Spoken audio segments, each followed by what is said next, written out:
आज जो लाइव आया हूं उसे शुरू करने से पहले मैं आपके सामने सिर्फ एक बात बोलता हूं।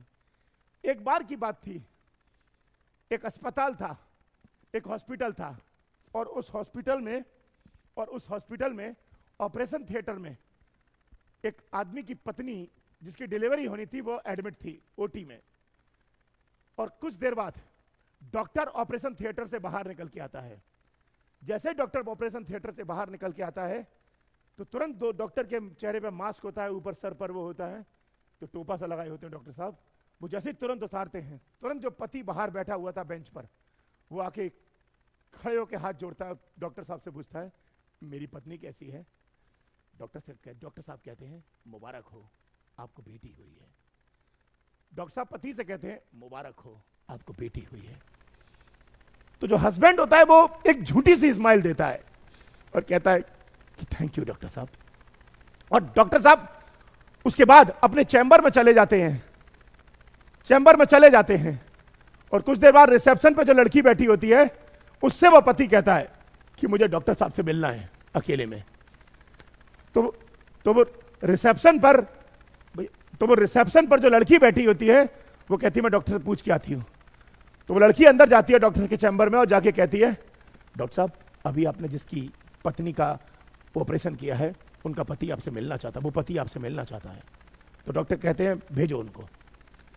और वो पति अंदर जाता है और जाने के बाद डॉक्टर साहब से कहता है डॉक्टर साहब मुझे आपसे एक रिक्वेस्ट करनी थी। डॉक्टर साहब कहते हैं बताओ क्या बात है। डॉक्टर साहब अभी आपने मेरी वाइफ का ऑपरेशन किया है ना, मैं वही आदमी हूं। वो कहते हैं हाँ बताओ मैं जानता हूं। डॉक्टर साहब मेरे को एक रिक्वेस्ट करनी थी आपसे। और ना बोलो क्या है। और पति जो होता है वो डॉक्टर के अपनी जेब से 10,000 रुपए निकालता है, 500 के 20 नोट निकालता है, मतलब 10,000 रुपए निकालता है। और 10,000 रुपए निकालने के बाद डॉक्टर साहब के सामने रखता है और कहता है डॉक्टर साहब ये कुछ पैसे हैं, बस मेरी एक रिक्वेस्ट है। डॉक्टर कहते हैं क्या। डॉक्टर साहब मैं चाहता हूं कि मेरी जो अभी लड़की हुई है मेरे पत्नी को, उस लड़की को मार दो। डॉक्टर तुरंत गुस्से में आता है और कहता है कि पागल है क्या, तो अपनी बेटी को मार रहा है, तू जानता है कितना बड़ा जुर्म कर रहा है, मैं अभी पुलिस को फोन कर दूं तो तेरे को जेल भेज सकता हूं। वो कहता है नहीं डॉक्टर साहब मुझे जेल मत भेजो, 10,000 रुपए और कम पड़ेंगे, मैं 10,000 और देता हूं आपको। डॉक्टर साहब 20,000 ले लो प्लीज, जो मेरी अभी लड़की हुई है उसे मार दो डॉक्टर साहब। डॉक्टर फिर कहता है मैं तेरे को जेल में भेज दूंगा, अभी थाने वालों को फोन कर दूंगा, पुलिस आके ले जाएगी तेरे को अंदर। उसने कहा डॉक्टर साहब नहीं प्लीज मुझे जेल मत भेजो, मेरी जो बेटी हुई है उसको मार दो। डॉक्टर कहता है क्यों मार रहा है अपनी बेटी को, क्या तू अपने कमा के अपनी बेटी की शादी नहीं कर सकता, तू सिर्फ दहेज के चक्कर में अपनी बेटी को मार रहा है। तो वो आदमी कहता है नहीं डॉक्टर साहब मैं दहेज के लिए बेटी को नहीं मार रहा, मैं दहेज के लिए बेटी को नहीं मार रहा। तो डॉक्टर पूछता है तो क्यों मार रहा है, फिर क्यों मार रहा है, बेटियां तो लक्ष्मी होती हैं। तो कहता है नहीं डॉक्टर साहब मैं दहेज के लिए नहीं मार रहा।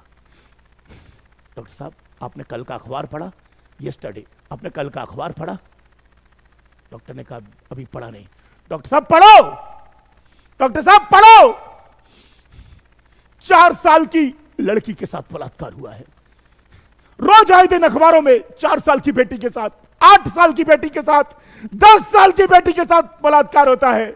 डॉक्टर साहब मैं नहीं चाहता कि कभी भविष्य में मेरी बेटी के साथ बलात्कार हो, इसलिए मैं चाहता हूं कि कल को मुझे यह दिन देखना पड़े इससे पहले मेरी बेटी मर जाए।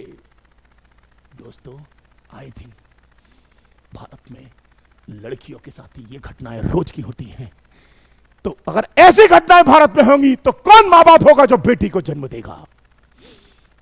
मैं आप सभी से, जितने भी मुझे लोग देख रहे हैं, आप सभी से एक रिक्वेस्ट करता हूं कि प्लीज इस देश को अच्छे रास्ते पर ले जाने के लिए सरकार अपनी तरफ से पूरी कोशिश कर रही है, लेकिन हम सब लोगों को सरकार का साथ देना चाहिए और हम सबको चाहिए कि हम देश को एक ऐसी महाशक्ति बना दें, एक सुपर पावर बना दें जो देश को एक अच्छे रास्ते पर ले जाए।